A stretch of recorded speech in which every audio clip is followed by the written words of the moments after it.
Сайлаубай Наурыз Саятұлына беріледі.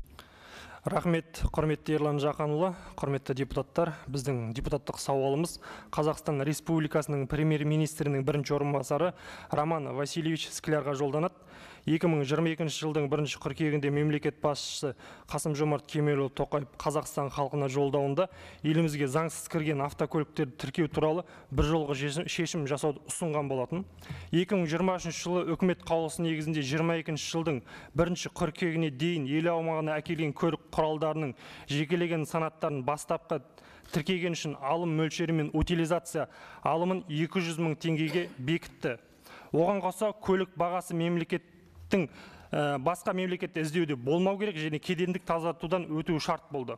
Ал біздің қазіргі таңда көтеріп отқан мәселеміз ел аумағына 2022 жылдың 1 қыркүйегінен кейін кірген 80 мыңға жуық көліктің тағдыры жайында болмақ. Қарапайым халық шетелден, яғни шетелдік көліктерді неге алып жатыр? Өйткені ол машиналардың жылы жаңа, сапасы жоғары, оған қоса бағасы жағынан да тиімді. Өздеріңізге белгілі, біздің елімізде 30 жыл жүрген ескі көлік шаршап шалдыққан. Мысалы, 2-3 жыл бұрын Toyota Camry 20 автокөлігі 2 миллион тұрса, қазіргі таңда 4 миллион теңге тұрады. Бұны біздің елде Toyota алсаң, өзіңе салған инвестиция деп біледі. Себебі сатып алған ескі көліктің бағасы жылы сайын қымбаттауда. Ал өзімізден құрастырылып шыққан автокөліктер қарапайым азаматтарға қол жетімсіз. Бағасы сапасына сай келмейді. Шетелден ресми түрде сатып алайын десе, утилизациялық алым мен бастапқы тіркеу алымы мөлшерлерінің құны көлік бағасынан асып жатыр. Сондықтан да азаматтарымыз әлі күнге дейін көрші елдерден көліктерді кіргізіп жатыр. Олардың саны күн сайын артып келеді. Алдыңғы уақытта тағы үлкен мәселелерге әкеп соғуы әбден мүмкін.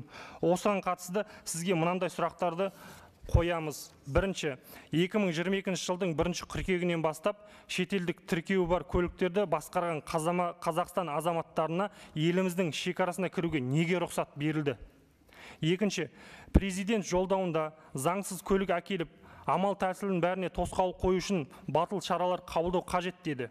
Сіздердің тараптарыңыздан тосқауыл қою үшін қандай шаралар қабылданды?